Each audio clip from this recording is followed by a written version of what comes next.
Hello yet again internet, welcome back to AtomRC. So, you clicked the video because you wanted to see the range test. Yes, the Edge T3 was finally pushed to its hard-coded max range, it is 35 kilometers. There you go. Now, if you have enjoyed this video and found it useful, don't forget to hit the like button, share your thoughts in the comments below, subscribe and hit the bell for future updates. See you again soon.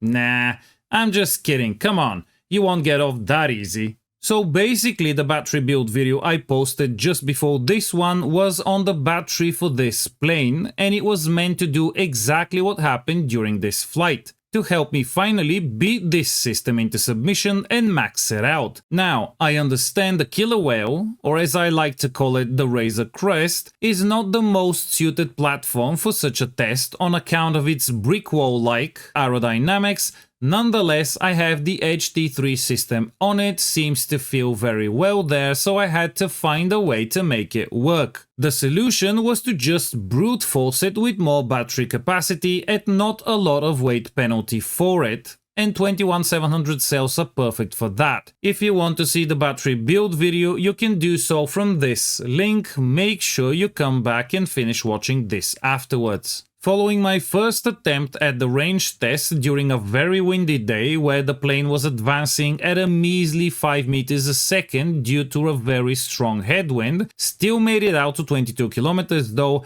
but the battery was not going to last much longer by that time, so I chose my next flight day very carefully based on wind forecasts and specifically ones for the altitude I wanted to do the flight at. This also put the flight late in the afternoon, so there was this nice shot of the sunset on the way back, but more on that later on. I did live stream the flight, so those who would like the full unfiltered experience as it was happening can check it out here. For the rest and more impatient, just keep watching. I will treat you to the onboard recording from the Edge T3 camera and will just overlay some of the OSD data because what I recorded on the ground was also what I streamed, and I wouldn't want to put the chat and my ugly mug on here for this video, so you'll get a cleaner version of the flight and a lot shorter. So with everything ready, I threw the plane in the air, completely forgetting to set the home point on the tracker so it didn't start tracking. For reasons I just can't be bothered to explain right now, I had to land and restart the autopilot so Mission Planner would reconnect over the Bluetooth to the Edge T3 system and load the telemetry, which I then forward to the tracker.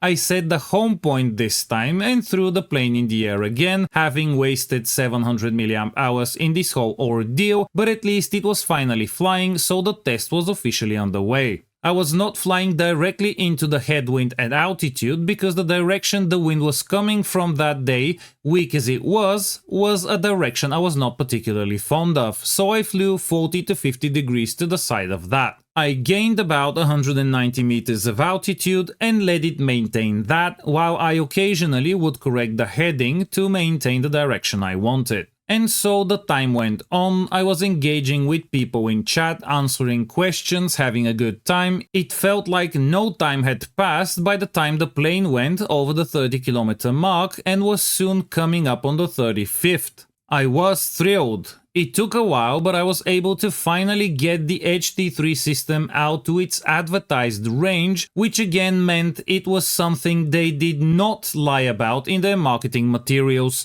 Joshi. More to the point, the data rate and the signal strength were looking very good. Sadly, the battery was not looking as good, so my plan was to push it out to the 36 kilometer just to see whether the signal cuts out around the 25th kilometer, which would indicate a hard set limit to the range, or if it will be able to go further. Just as it passed the 35th kilometer and I was celebrating the achievement. So there. Officially, finally, oh my god! Oh my god! I can stop thinking about this system now. Officially 35 kilometers. The plane got to 35.25 kilometers and you can literally see how the signal is stable, data rate is stable, and all of a sudden, as if somebody cut it with a knife, the signal remains constant and stable, but the data rate just drops dead and the video froze. I waited for a second, then flipped the RTL switch just in case. While the video is frozen, you can see the signal moving up and down a little bit as the plane is doing the U-turn, and soon after, at the 35.15 km mark, the video is regained and data rate goes back up to its previous levels. You simply could not ask for a better confirmation that the system's range is hard-coded, essentially software limited. The way I understand it is that HD signals are a two-way street. Both the air and ground units transmit and receive data packets, and those data packets are time-stamped. In order to ensure video consistency and stability, there is a hard-coded packet delay that is acceptable for any given system, so in this case, that delay is set up so that in optimal conditions the system would be able to reach 35 kilometers before the packets get delayed too much by the sheer distance between the ground and air units. Those are the packets that the system would then flag as invalid. Basically what happened was, the signal was doing great. It had at least 4 or 5 more kilometers in there, perhaps even more. But since the packets were now traveling a longer distance before getting to the plane or back to the ground, they were essentially late, being marked as invalid. So basically they arrived, the system sees them but does not grant them entry,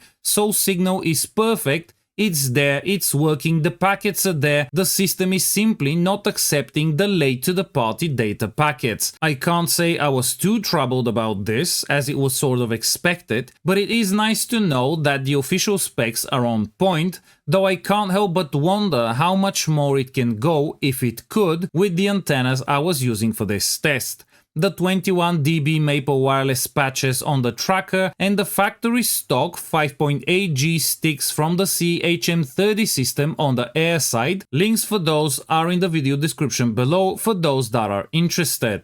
I was told the new version of this system, the shortly named V4, which according to the latest information I just received, has already been FCC certified and is about to finish EUC certification, can go 150 kilometers with the proper antennas, although I find that very hard to believe seeing as how this one is programmed, and I was told there is very little difference between the two, especially hardware-wise. We will see how it will really perform if and when I finally get my hands on it. For the time being, I was thrilled by this flight, as this is now officially my longest range flight ever, beating out my previous 32km record with a 2-watt analog video system, but the quality of the image at the far end was absolutely incomparable. Digital wins hands down. Well, actually it beats analog in quality throughout the full range. I was also extremely happy with the performance of the battery. It suffered a deeper discharge than I had hoped for and had intended, but it still performed marvelously and held up right until the end.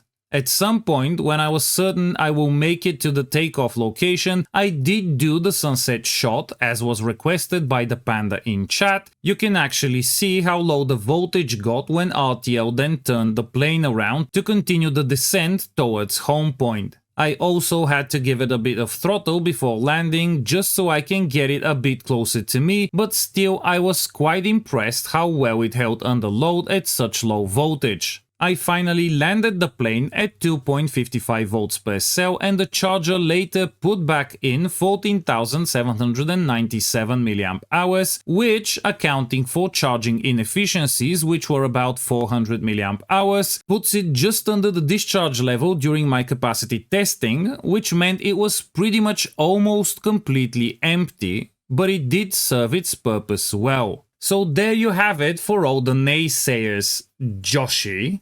The Edge T3 system really can do 35 kilometers, and if it wasn't for the software limitation, it would be able to do a good deal more, I think. You can now go ahead and enjoy the live stream if you so desire.